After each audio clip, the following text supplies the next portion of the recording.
मैं प्रताप सिंह, जिला सकत्तर किसान सभा की तरफ से आज हम बिरला जाट धर्मशाला में इकट्ठे होकर वहाँ से जुलूस निकाला सारे शहर में किसान सभा की अगुवाई में, और उसके साथ संगठन थे सीटू और दूसरे संगठनों ने। हमारी ये मांग थी कि जो 3 अध्यादेश हैं, 3 ऑर्डिनेंस जो केंद्र सरकार ने पास किए हैं, वो जो किसानों के हित में नहीं हैं।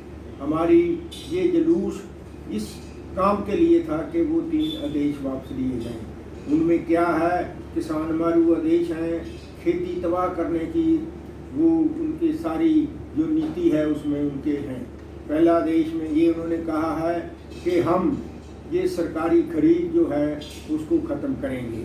सरकारी खरीद ख़त्म होने से हमारा जो सपोर्ट प्राइस है वो भी नहीं मिलेगी। किसानों ने देख लिया होगा कि अपना मक्का जो इस साल मक्का बेचा है उसका 700 रुपये तक कोई क्विंटल नहीं रेट मिला, जिसका कि सरकारी रेट 1850 रुपये है रेट था। तो इसलिए ये जो कंज्यूमर एंड ट्रेड इस एक्ट के हिसाब से ये सरकारी खरीद व सरकारी रेट ख़त्म करना चाहते हैं। इन्होंने हमारे संविधान के साथ भी बड़ा धोखा किया है, उसके ऊपर हमला किया है, क्योंकि ये अधिकार सूबियों के पास है कि एग्रीकल्चर डिपार्टमेंट के महकमे के कि किसको कितना रेट देना है, किसको कितना बोनस देना है। इन्होंने वो भी ख़त्म कर दिया है। इन्होंने ये भी एक दूसरा आदेश ख़त्म कर दिया है कि जितना भी कोई व्यापारी जितना मर्जी स्टॉक कर सके, जो एसेंशियल कमोडिटी एक्ट 1955 में बना था कि कोई व्यापारी ज़्यादा से ज़्यादा माल कितना जमा करेगा, अब वो भी छूट दी गई है। उससे ये है कि ये बड़े बड़े पूंजीपति अबानी अदानी हज़ारों क्वांटल लाखों क्वांटल ये देश का अनाज इकट्ठा करेंगे, और वही अनाज जो बाद में किसानों को और दूसरे तबके को सस्ते महंगे भाव में देंगे। इसलिए इससे हमारा जो डिपुओं पर माल बिकता है, गरीबों को जो देना है उसके ऊपर लेवी भी बंद कर दी है। इसलिए ये दूसरा कानून जो है एसेंशियल कमोडिटी जो कानून है आवश्यक वस्तुओं का, वो भी ख़त्म कर दिया है। उससे जो गरीब जो जनता है उसको डिपुओं के ऊपर ना कम मिलेगी, ना क्यों मिलेगी, ना कोई दूसरी ज़रूरियात ज़िंदगी, सब खत्म हो जाएगी। ये दूसरा ऑर्डिनेंस है। तीसरा ऑर्डिनेंस है कि इसके खिलाफ कोई किसान जो पैदा करता है अदालत में नहीं जा सकता, उसको कोई राइट नहीं है, कोई उसकी शिकायत अदालत में नहीं जा सकेगी। इसलिए वो सिर्फ मजिस्ट्रेट के पास, सिर्फ एसडीएम के पास ही शिकायत लेके जा सकता है। एसडीएम भी केंद्र की हदायत के मुताबिक उसका जो है फिर उसका जो निर्णय लेगा, नहीं तो नहीं लेगा। इसलिए दूसरा जो ये बड़े बड़े व्यापारी होंगे, जो ये बड़े बड़े खरीदार होंगे अबानी अदानी जैसे, इनकी खरीद के ऊपर कोई टैक्स नहीं लगेगा। कोई टैक्स नहीं, चाहे करोड़ों रुपए का माल खरीद ले, उनके ऊपर कोई टैक्स नहीं लगेगा।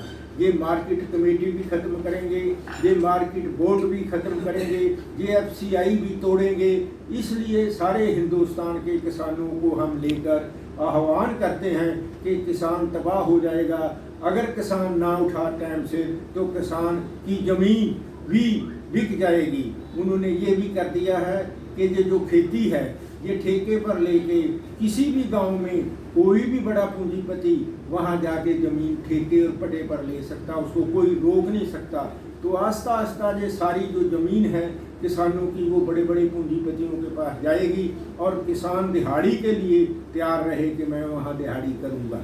तो इन चीज़ों को लेकर कि ये जो इतने बड़े किसान मारू, मजदूर मारू, गांव मारू जो नीतियां चलाने लगे हैं, उनके खिलाफ हम आंदोलन करेंगे। हम 9 अगस्त को, जिस दिन भारत छोड़ो आंदोलन चलाया था हिंदुस्तान में, हम भी 9 अगस्त को ये आंदोलन चलाएंगे।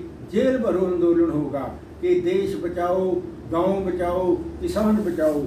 9 अगस्त का जो हमारा आंदोलन होगा वो जेल भरो आंदोलन होगा।